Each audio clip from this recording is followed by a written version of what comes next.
of it. We're going to go into the legal issues component now, which we chatted about with the cooperation compensation.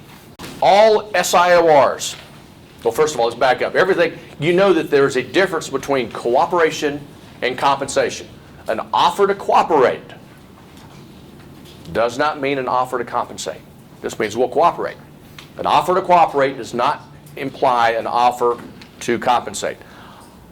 All SIORs have an ethical obligation to cooperate and, consistent with their listing agreement, with their arrangement with the client, to share in their commission. All SIORs have an obligation to cooperate and, consistent with your arrangement with your client, to compensate, to share in a commission. Do you also have a legal obligation to share commissions if another broker offered to cooperate? And that's a question to you as a class. Do you have a legal obligation to share commissions if another broker offered to cooperate? It's not a trick question. No. Remember, legal issues and ethical issues are totally different. Does the other broker have a legal obligation to pay you a commission if you offered to cooperate? No. Aha. All right. So it is, and this is important stuff, because how many of you, have any of you in this class ever been involved in a commission dispute? Okay, everybody's laughing, smiling, And it was always the other person that was wrong, correct? There was the SOB on the other side. We usually call them the cooperating broker. So you've had that opportunity. The way you resolve most of these is by upfront disclosures, but you're still going to have them happen. So as you ask yourself these questions, does an offer to cooperate impute an offer to compensate? And I'm going to give you some scenarios. As long as the other broker offers to cooperate in writing or otherwise, I can always expect to be paid a commission once the deal is done, whether or not they formally agreed in writing. Would you agree or disagree with that? Disagree. You're correct. Case law supersedes the code. If the other broker's flyer says brokers protected, if the other flyer's broker says brokers protected, are you going to get paid? I see some nodding, some people saying no, some people sort of not sure. Everybody sees these flyers that come out. Information provided herein is deemed from sources reliable, brokers protected. So there's actual case law out that says that when they imply brokers protected, they are making a statement that implies a compensation issue. Now, does that mean you're going to get paid? No, it does not mean you're going to get paid. But it means you've got a pretty good case started towards your towards your compensation. So as you put your flyers out, or you see these flyers coming out, and you see that is a good step or a good opportunity to say, by the way, it says brokers protected. What does that mean? Does it mean I'm safe? I'm not going to get rained on? No, hopefully it means you're going to be compensated. Here's another question. Ethics are local in nature. Are ethics local in nature? No. Remember, we talked about it. They're static. They're principles. They're moral. So they're the same wherever you go. So as your business, our business 20 years ago was pretty much in the town you live in. And then it started expanding. If you're lucky enough, you're doing business across the country and now across the world.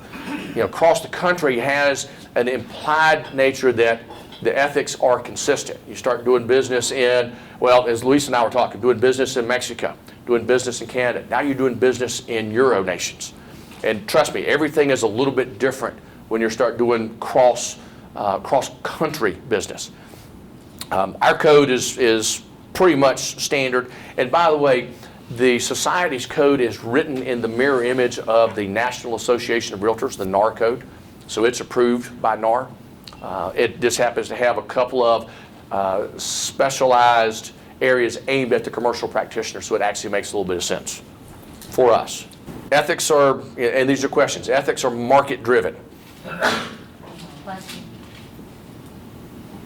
Times are tough right now and I have to feed my family. I simply can't afford to be honest at all times. Yeah, it may be a tough time. Again, those of you that survived the 08-09 debacle, you can see that. Compensation is market driven, and this is a statement. Federal law, there's the Sherman Antitrust Act and the Robinson-Patman Act, say that commissions or the price of services cannot be fixed by any group of individuals or associations. Commissions are derived by negotiation. So compensation is market driven. Question: what about where, now that times are good again, are you seeing landlords or selling groups present bonuses? Are you seeing gimmicks? Are you seeing flyaways? Or how about, let's go backwards, what happens when the market was not so good and people were saying, bring me a deal, I'll pay a bonus commission? How do you accept those? What's the methodology, again, working under the SIOR Code of Ethics, for accepting a bonus commission? Full disclosure. Okay? And this is a little bit of a trick question. Whose bonus commission is it really? Take it a step farther back. It's the clients. And if you're sitting there, and this is where it gets, you don't see it often, but let's just say you're looking at 3 office buildings, and let's hypothetically say they're side by side. You know, building 1, 2, and 3. One building's offering a 3% commission. Oh, by the way, this is purely hypothetical. We're not trying to establish commission rates for any marketplace. So let's make it even more fun. Building 1 is at 4%, building 2 is at 5%, building 3 is at 6%. All 3 buildings will suit your client's needs. He likes all 3 of them. He says, pick one.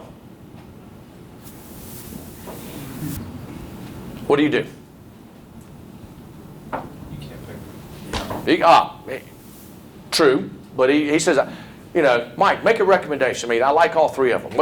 What's your favorite? What do you think I ought to do? You could give him a list of the features and benefits of each one, but you can't tell him which one to go to. He has to pick. Okay. Or you recommend the one you really think is best for them, regardless of what the commission is. Okay. And there are no wrong answers to this. This is not trying to be tricky. This is trying to, you remember earlier I was talking about, give you a scenario of, wow, what happens if this ever arises? You know, and the chances of this situation arising are slim, but a bonus commission or something else is realistic.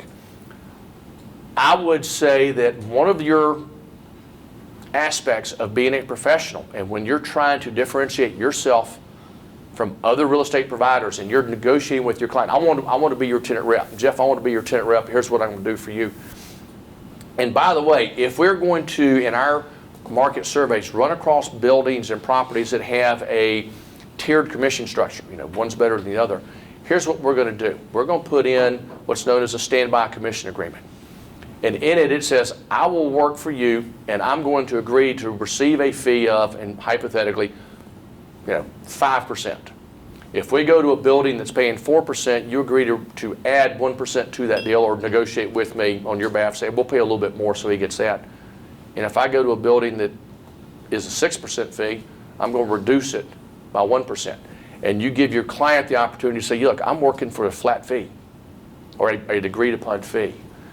Are you bringing a little bit of value? Are you earning some trust to your client? Now, again, the nice thing of being in business 33 years is I've seen a lot of this. Hopefully you won't run across it. But should you encounter this, what will you do? And true case in point, back in Charlotte, and back in, it's probably 15 years ago, a building was offering a 3-year lease on a Porsche Cayman, for people coming in. It's probably worth, I think the lease was probably $8,000 or $9,000. You had to lease a fairly large chunk of space to get the thing. And a broker came in and took it and did not tell his client. Client found out about it. What do you think happened? Oh, you can make a guess. They're carpooling now. Yeah, the client went ballistic. Said, wait a minute, you didn't tell me about this. Is this full disclosure? How do I know you're acting in my best interest? Those questions arise. And perception in ethics becomes reality. If you are perceived to be doing something unethical, guess what? If you have to think about it, if you have to go, should I tell the client or not, then you should do it. That will prevent you from getting into trouble. All right, so we'll talk about, that's cooperations market-driven. Bad behavior is occasionally market-driven. Who knows whether bad behavior is a result of marketplace? It's individual needs. And again, that's where you talk about that monthly newsletter. You say, well, who would do something like this? There's people that do bad things. Sometimes they intend to do it, sometimes they don't. Usually it's a little bit of a combination of the two. If you look at that clause up there, a buyer or tenant agent that has no contractual claim for compensation is just a volunteer. How many of you do tenant rep work? Okay. How many of you get your agency agreement up front? Are you a tenant rep? Signed agreement? Have you ever heard of a tenant advocate? That's where that standby commission agreement comes into play. Basically, it says that, instead of you signing up and saying, I'm going to be a tenant rep, and you're going to work with me, Mr. Client, to make sure I get compensated by the landlord, the seller, or whatever, the standby commission agreement comes into play by saying, and in the most minute of chances that there's not a compensation agreement available for me, you agree to say, if I bring you a property, hypothetically, it's not for sale, and it's an old crotchety old guy that says, I'm just going to do this, and I'm not going to pay you a fee, that you agree to pay me. And the case in point that I'll bring you, how many of you have worked with a client who's been a existing tenant of some property? They hate the property. It's dilapidated, the traffic sucks, I don't like the tenants beside me, I can't wait to move. And you go out and you find them, you do your survey and you take them to 8 different places, you narrow it down to 3, you're negotiating, and the client's going, I can't wait to move, I'm moving to this new building, and the existing landlord comes back and does what? He makes him a deal, so I can't afford to lose you, I'll drop your rent from $18 to $12. What's that tenant saying? This place isn't that bad. Yeah, I can survive here another 5 years. Where's your commission agreement? And this ties into ethics. Do you have the right to be compensated if he renews? And the landlord, trust me, landlord is not your friend at this moment because you just cost him $6 a foot and you were yanking his tenant out. Standby commission agreement. So that you get compensated should your tenant renew. Is that ethical? It is. It's absolutely ethical. And that's, again, that's bringing value. So as we talk about ethics to your client, it's like, anytime you're negotiating a deal and you're talking about, I'm moving out, well, just share with them, what happens if the landlord comes back and drops the rent by 30%? So you're bringing value to your client, and that's what the compensation issues are and things that we're talking about. All right. What do you think? You remember that one? Perfect.